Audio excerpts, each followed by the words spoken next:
Hello everyone and welcome back to another Destiny 2 video. In today's video I'll be covering a list of weapons I would recommend getting before the Edge of Fate DLC comes out. As you may know, we've had 3 episodes or seasons to come out since the final shape, and with that came a bunch of weapons that are most likely going to be harder to obtain when the DLC comes out. But honestly, if any of these weapons on your list spark your interest, I would recommend grinding them before the Rite of the 9 event, which is going to be dropping on May the 6th. Just because I know you're going to want to have time to grind those weapons before the DLC drops, so getting all these weapons beforehand, or at least the ones that you want, will definitely make things easier on yourself. So if this video helps you out at all, please consider leaving a like and subscribing. We're so close to 4,000 subs, and I know we can get there before the end of the year, but either way, your viewership is much appreciated, so thank you so much for watching this video, and I really hope this helps. So this list is going to be in the order of which the episodes came out, so we're going to be starting off with Echoes first, and for the first weapon on the list, we have the Solar Rocket-Assisted Frame Sidearm Aberant Action. Now, we've talked about Aberant Action multiple times on my channel already. It's definitely not the best rocket sidearm that we have, but it's the only solar one, and it's pretty easy to get as well, so it's definitely worth it. The god roll that I would recommend for this weapon is Quick Launch for your barrel,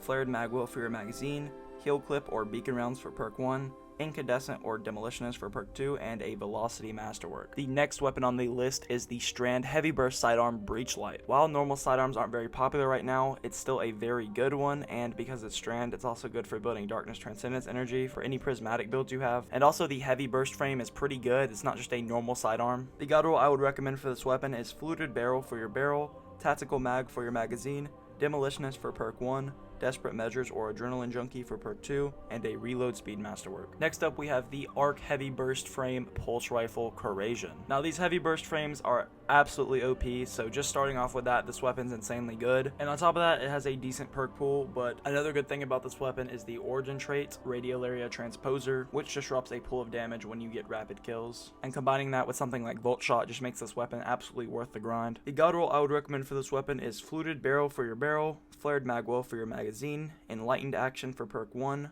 Volt Shot or Frenzy for perk 2, and a Stability Masterwork. The next weapon on the list is the Stasis Area Denial Frame Grenade Launcher Lost Signal. One of the coolest weapons to come out in the past year, I must say. Like the rocket sidearms, we're mainly just looking at the frame here, which works similarly to the exotic grenade launcher Wither Horde, except it's more of a rapid burst fire, but again, it has the same origin trait as the other weapons. So not only are you getting a pool of stasis damage, but you're also getting a pool of radial area. The god roll that I would recommend for this weapon is Quick Launch for your barrel, High Velocity Rounds for your magazine, Auto-loading holster for perk 1, One for All or Vorpal Weapon for perk 2, and a Blast Radius Masterwork. For the next weapon on the list, we have the Kinetic Scout Rifle Patron of Lost Causes. If you're just looking for a good Kinetic Scout with a great perk pool, this is an absolutely good weapon for you. The god roll I would recommend for this weapon is Polygonal Rifling for the barrel, Tactical Mag for the magazine, Rapid Hit or Triple Tap for perk 1, Explosive Payload or Kinetic Tremors for perk 2, and a Reload Speed Masterwork. Moving on to Episode Revenant, for the first weapon, we have the Stasis Hand Cannon exuvier. Now, I know what you're probably thinking, this weapon is a 120. 120s aren't very good in PvE. However, I beg to differ. This weapon has been a great asset to my Stasis builds, especially with the Rhyme Stealer perk. So if you're interested, the god roll I would recommend for this weapon is Fluted Barrel for your barrel,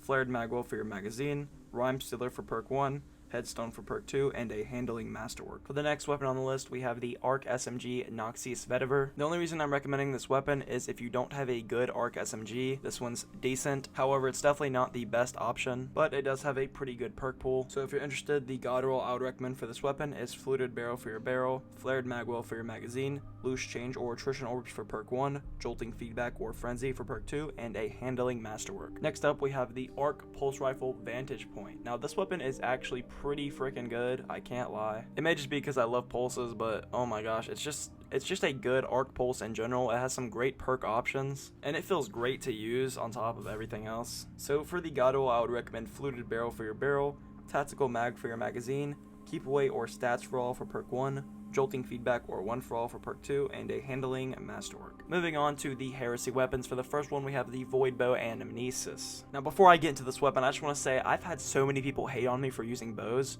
but those same people have no idea on what they're missing out on. This bow is so good for Void builds, especially if you're running like a Le Monarch build or something. Just being able to save that exotic slot is just so good. especially when you have a good replacement. But other than that, this weapon's just good in general and very fun to use. So if you don't have one, I would recommend grabbing it. For the god roll, you're going to want elastic string for your bowstring, fiberglass arrow shaft for your arrow, repulsor brace or dragonfly for perk 1. I personally really like repulsor brace, but dragonfly is very good. Destabilizing rounds for perk 2 and a handling masterwork. For the next weapon, we have the arc sidearm division. Now again, this weapon is not a rocket sidearm, but it is a heavy burst. I really like that Bungie's trying to give us other sidearm options just so we don't only use rocket sidearms, because that's the way we started going early on in the final shape. However, with that being said, this weapon does not have rolling storm, unfortunately, but that's fine. It does have bolt shot. So if you're interested in grabbing this weapon for yourself, the god roll that I would recommend is fluted barrel for your barrel, tactical mag for your magazine,